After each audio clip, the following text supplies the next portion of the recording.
Hello friends, आप सभी का विकास कोचिंग सेंटर 251 में स्वागत है। Class 11th subject Hindi, chapter 1।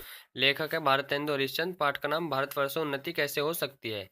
Part 2 गद्य खंड में गद्यांश पर आधारित प्रश्नों के उत्तर लिखेंगे। पैराग्राफ पे जो आंसर दिए हैं पैराग्राफ के, तो इनको लिखेंगे शुरू से हेडिंग डाल के लास्ट तक हेडिंग उतार लेंगे अपनी कॉपी में। तो प्रश्न नंबर 1 लिखेंगे,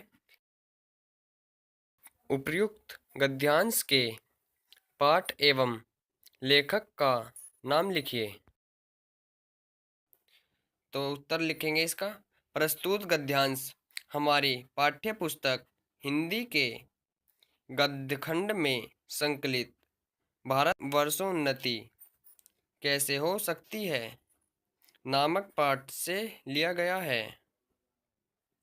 इसके लेखक भारतेंदु हरिश्चंद्र जी हैं। प्रश्न नंबर 2, प्रस्तुत गद्यांश के रेखांकित अंश की व्याख्या कीजिए। तो इसमें रेखांकित अंश जो हुआ है आपकी बुक में उसकी व्याख्या करनी है। उत्तर में लिखेंगे व्याख्या।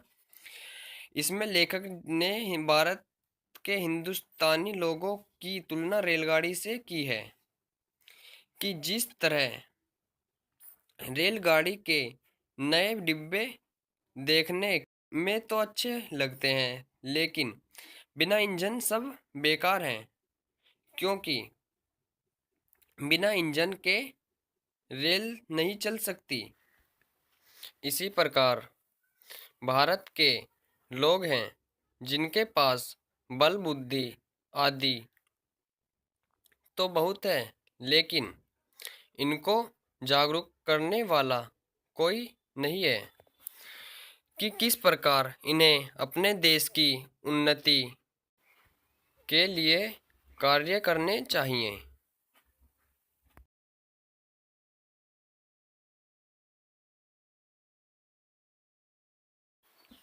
प्रश्न नंबर 3, लेखक ने हिंदुस्तानियों को किसके दृश्य बताया है। उत्तर लिखेंगे, लेखक ने हिंदुस्तानी लोगों को रेलगाड़ी के समान बताया है।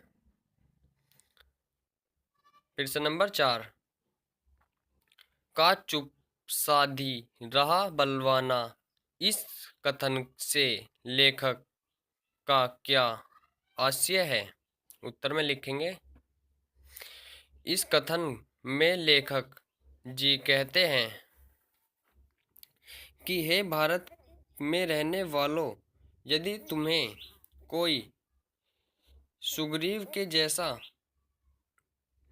कोई मिल जाए तो आप जिस प्रकार सोए हो, अगर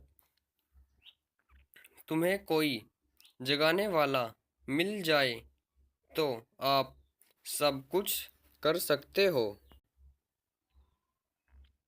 प्रश्न नंबर 5, लेखक ने हनुमान जी को किसका प्रतीक बताया है। उत्तर में लिखेंगे, लेखक ने हनुमान जी को सोए हुए हिंदुस्तानियों का प्रतीक बताया है। ये जो दूसरा पैराग्राफ है इसको अपनी कॉपी में नोट करेंगे शुरू से लास्ट तक, और इसका पहला प्रश्न का उत्तर आप पहले वाली वीडियो में से ही देख लेना। प्रश्न नंबर 1 है इसका,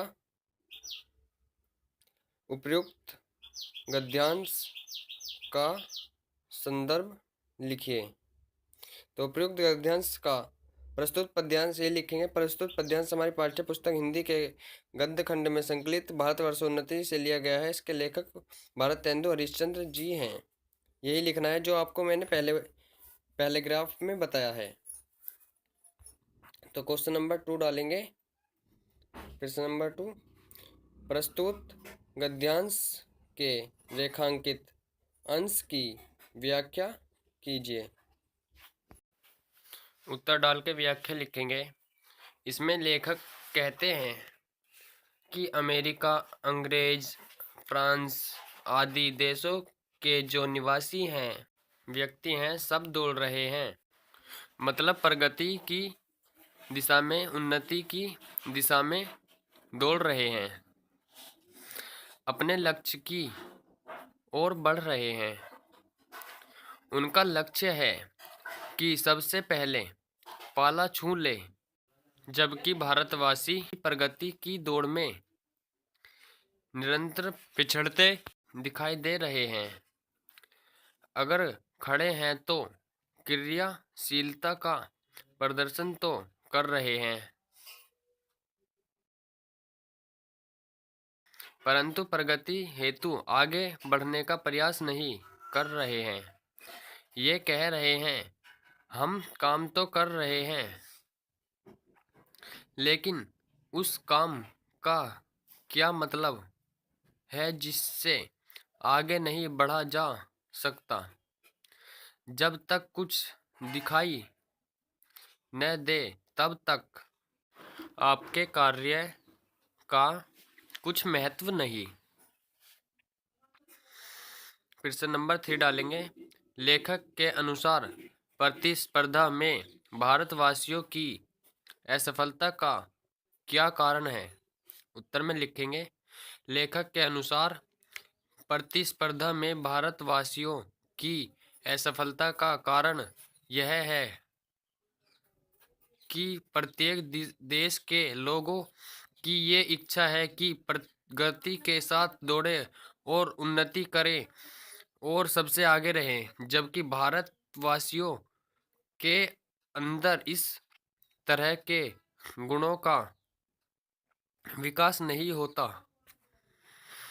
प्रश्न नंबर 4, प्राचीन काल में साधन के अभाव में भारतीयों ने किसकी खोज की? उत्तर में लिखेंगे, उस समय उन लोगों ने बांस की दूरबीन की खोज की। इन्हें अपनी कॉपी में नोट करेंगे। नेक्स्ट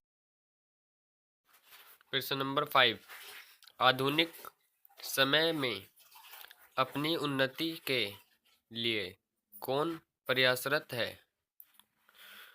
उत्तर में लिखेंगे, अमेरिका, अंग्रेज, फ्रांसीसी, तुर्की आदि अपनी उन्नति के मार्ग के लिए प्रयासरत हैं, परंतु पर भारत नहीं, क्योंकि वह जहाँ था वहीं है। तीसरे नंबर के गद्यांश को इसको नोट करेंगे अपनी कॉपी में। यहाँ से सब उन्नतियों का मूल धर्म है, यहाँ से लेके यही प्रश्न नंबर 1 हो जाएगा इसका। यही कि उपयुक्त गद्यांश के लेखक व पाठ का नाम लिखिए। जो आपको पहले बताया है पहले गद्यांश में, वही लिख लेना, उपयुक्त गद्यांश के पाठ का नाम और लेखक का नाम। प्रश्न नंबर 2, प्रस्तुत गद्यांश के रेखांकित अंश की व्याख्या कीजिए। तो रेखांकित अंश की व्याख्या करेंगे हम। उत्तर में डालेंगे व्याख्या। इसमें लेखक कहते हैं कि किसी भी देश की वास्तविक उन्नति तभी संभव है जब उस देश के निवासियों में धर्मानुसार आचरण करने की प्रवृत्ति विकसित हो। मनुष्य को अपने कर्तव्यों के प्रति निष्ठा ही सबसे बड़ा धर्म है। धर्म का आशय आचरण से है, जो समाज अथवा राष्ट्र के कल्याण को ध्यान में रखकर किया जाए, समान रूप से सभी के लिए कल्याण एवं सुख पर आधारित है। नोट करेंगे इन्हें अपनी कॉपियों में। प्रश्न नंबर 3 डालेंगे, लेखक ने सभी उन्नतियों का मूल किसे बताया है? उत्तर में लिखेंगे, लेखक ने सब उन्नतियों का मूल धर्म को बताया है। प्रश्न नंबर 4 लिखेंगे, लेखक ने अंग्रेजों की उन्नति का क्या कारण बताया है? तो उत्तर में लिखेंगे, लेखक ने अंग्रेजों की उन्नति का कारण धर्म, नीति और राजनीति को बताया है, क्योंकि धर्म, नीति और राजनीति को मिलाकर ही वे उन्नति करते रहे। यही सबसे बड़ा कारण था उनकी उन्नति का। प्रश्न नंबर 5 लिखेंगे, यही त्योहार ही तुम्हारी म्यूनिसिपालिटी है। इस पंक्ति का आशय स्पष्ट कीजिए। उत्तर में लिखेंगे, म्यूनिसिपालिटी का अर्थ है नगर पालिका। नगर पालिका का कार्य होता है नगर की सफाई का ध्यान रखना। इसमें म्यूनिसिपालिटी की संज्ञा देने का कारण यही है। उसी प्रकार हम लोगों का ये मानना है कि जब त्योहार आएंगे तब ही सफाई करेंगे, पहले करना ही नहीं चाहते किसी भी काम को। कंप्लीट हो गई है ये वीडियो। इनके नोट्स बनाएं, अपनी कॉपी में लिखें।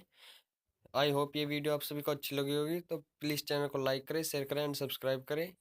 इसके आगे के 2 गद्यांश रह रहे हैं, वे तीसरे पार्ट में मिलेंगे, तो इतने इनको नोट करके याद करिए। मिलते हैं नेक्स्ट वीडियो में नेक्स्ट नए टॉपिक के साथ।